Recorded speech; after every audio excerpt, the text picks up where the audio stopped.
Chords and Coffee number 33. Take you a quick drink. Got the Yeti cup this morning. Hey, how are y'all doing? We're going to talk about something that my buddy Ernie Hughes from down in the Branson area said I ought to talk about. So here we are. We're going to talk about some pedal steel bends. We're going to talk about volume swells. Okay, and yeah, there's a lot to unpack with that. So thank you, Ernie, for that suggestion. And 1, 2, 3, here we go. So first of all, let's talk just some basic pedal steel bends. We covered this a couple lessons ago when we talked about, and I'm here on the telly, and I am bending up, just like we talked about, was it the sneaking in the major third into a minor tonal center. And we talked about that guy right there, okay? The reason I mentioned the Telecaster, because if you have a guitar that has a floating bridge, like a Strat or a PRS, anything with a tremolo, and it's floating, when you bend and you push one string and you're trying to hold another, you're going to have some detuning problems. And it's not impossible. For reference, check out a guy named Dave Grissom. He actually has a signature PRS, and he does this kind of stuff all the time. But you'll have to kind of find the balance. You'll have to kind of use your ear to taste on how much pressure to apply with your fingers and that. So it's possible. It's just a little harder, honestly. But if you got a fixed bridge where there's no tremolo or, you know, nothing wonky happening like that, it's pretty easy. So here's what we're going to do. We're going to start with, we'll do this in E. We were just in E a second ago. And so I'm going to be on the 12th fret with my pinky on the high E string. My ring finger is going to be on the B string of the 12th fret. And then my middle finger is going to be on the 11th fret of the G. And I'm going to bend up to the 13th fret. So like that, okay? And I am on kind of a slightly dirty amp right now. And so I've got my volume turned down. But the cleaner your amp is, the more pedal steel-like it'll sound.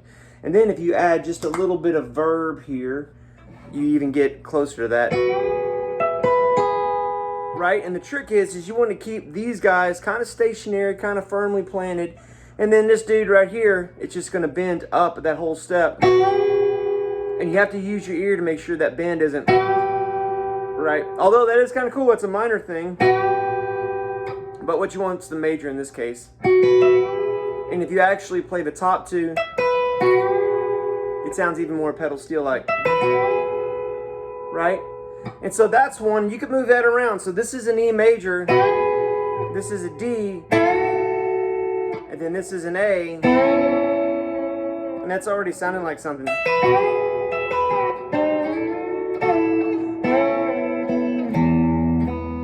Messed up there. Let me do that again. And then come up here if you want to. That's another thing I do. This would be like on the 16th fret. I'm on the G string and the high E string.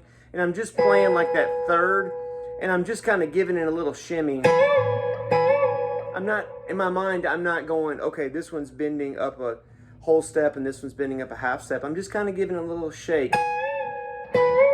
And I even kind of move the guitar when I do it just to kind of facilitate that a little bit. And then come down to the 14th and 14th fret. And then to the 12th and 13th fret for that E major third there.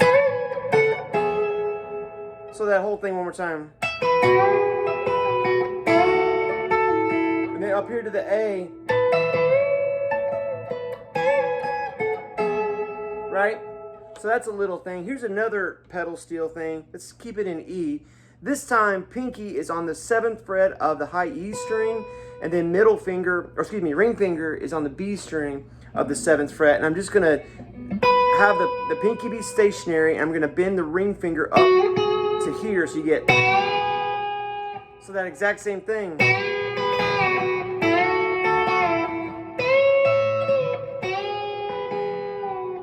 And you can resolve this down here to where I'm playing the E on the B string and pinky on the high E on that B note. So you got an E and a B right there. So one more time, let me back off the verb just a skosh here, turn the volume down. So we're here.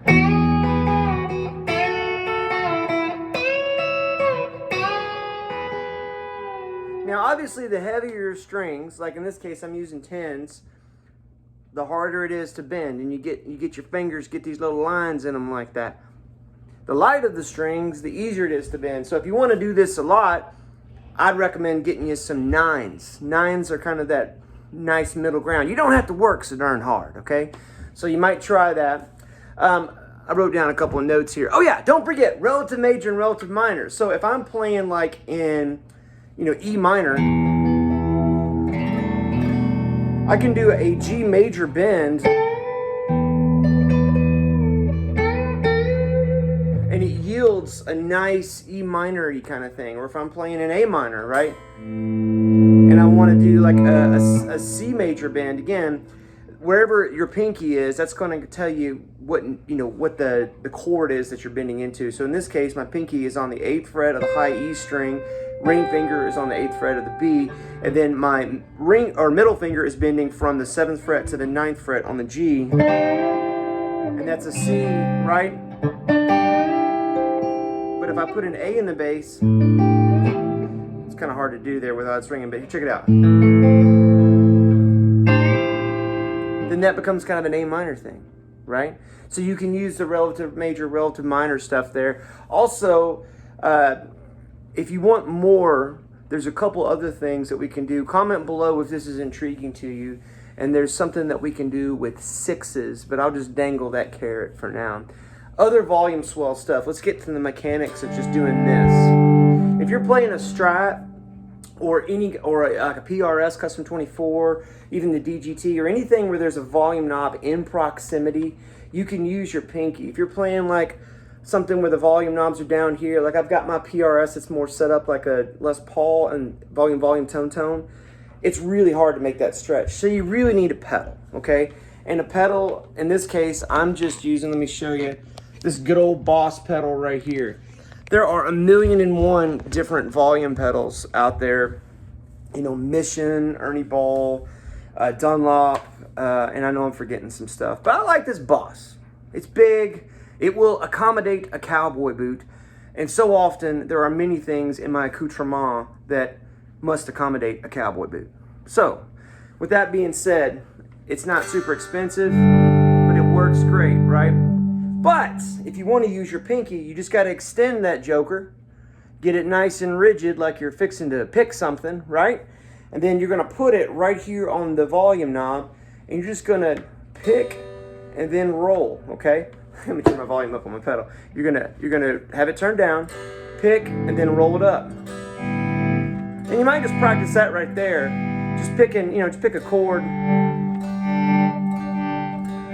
Now it helps if you have copious amounts of delay and reverb if you're doing single note stuff. And one of the easiest things to do, let's just pretend we're in the key of G, and I'm gonna go to the 15th fret right here on the B string. I'm just gonna hit a note and bend it, so 15 to 17, so that D to that E. A ton of verb I've got on here. I've got my verb cranked, and I've got my delay pretty cranked as well. And that little bit that I opened with, I had like a ton of verb and a ton of delay.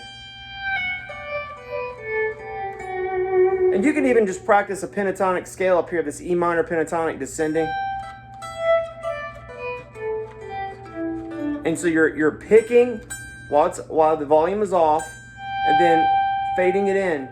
Now you're gonna have to kind of find that sweet spot where you've got enough volume when you fade in, and kind of feel where that is, like as far as where how much pinky is actually rolling up, right? So you're gonna practice it for a little bit. So I would recommend finding like just a simple arpeggio. Let's take this D chord, and I'm taking this stretchy shape just to get my fingers used to kind of stretching out here. But I'm gonna play the G string, 2nd fret, index finger, middle finger on the 3rd fret of the B, and then pinky on the 5th fret of the high E. And I'm just gonna play this one note at a time. Pick, swell, right?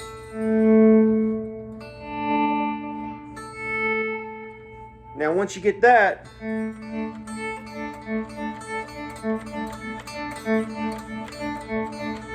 and that's just something, and you can hear there was a little bit of slop going on this, but you keep doing that, you can practice that, and then that's movable.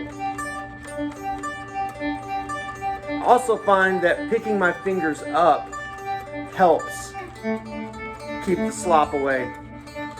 Now I'm gonna tell you right now, these little bitey knobs right there, they're hard on a pinky. I mean, I'm getting a pinky callus as I'm doing this, right? I like Strat knobs. The Silver Sky knob, the PRS knobs are really great. In fact, if you really love this, but you're like, Lord have mercy, Nate, I just can't take that knob doing that to my pinky. Don't quote me on that. I don't like the way that sound's coming out. But let me just tell you, there's other knobs out there. If you really love doing the volume swell thing, you can go to what? StewMac. I mean, just Google, guitar knobs. There's a million different things you can put there. In fact, if you look, there's a lot of guys that who are kind of known for doing that sort of activity that have, I used to have some knobs that had like a little piece of rubber around it that made that really easy, and they were a little bit taller too. So not all knobs are created equal. I don't know how we got off on that, but there it is. So you can swell in chords, of course single notes, and then of course throw a little bit. I just got this fuzz pedal, this JHS Bender. If you're interested in the pedals on my pedal board, a while ago somebody commented, hey, it'd be cool to see your pedal board, and I glazed over it. If that is a point of interest, comment below and we'll just talk pedals sometime. But you throw a fuzz pedal on here along with all of your reverb and delay and everything. There's some cool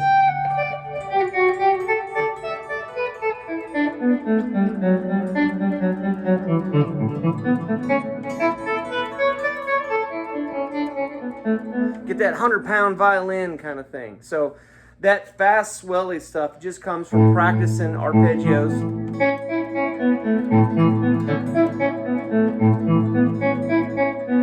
And if you want that specifically, I'll write it out for you, but here it is real quick. E string, 5th fret. A string, 7th fret. D string, 9th fret. And then 6th fret on the G, and then on the same G string, 9th fret, and then back to 6. So, and then D string 9, and then 7.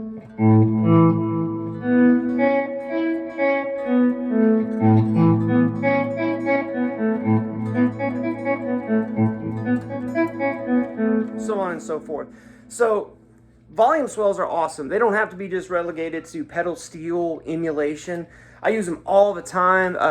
Eddie Van Halen Cathedral, if you ever listen to that, that's the first time I can remember as a kid hearing that. But on a Sunday morning, like in a tune where there's like you're setting up kind of an atmosphere, kind of haunting or a brooding kind of quality, man, you can't go wrong with coming in with like a big, and letting that just kind of take up all that space, sort of create this sort of what's coming next. It's a really cool thing. I use them all the time, and I hope that helps you. Speaking of what's coming next, I'm just curious, could you comment below, where are y'all from? I talked to somebody the other day that is a frequent Chords and Coffee contributor. It's from North Carolina, right? I'm just curious, what is the geographic lay of the land for our Chords and Coffee discussion group? So comment below if you don't mind, just where you're from. And I do want to tell you, the live video is coming. We got to get some technology stuff squared away, but thank you for your feedback on that. And if you're watching this on a Saturday morning in real time, there's a live chat that's going on, so feel free to jump into that. There's a lot of, hey, you ought to do this, or hey, remember this, or hey, I just got this new cool guitar, or whatever. Just a bunch of dudes getting together, drinking coffee, talking about guitars and having fun. We do it every Saturday. I sure do appreciate y'all. We'll see you next week.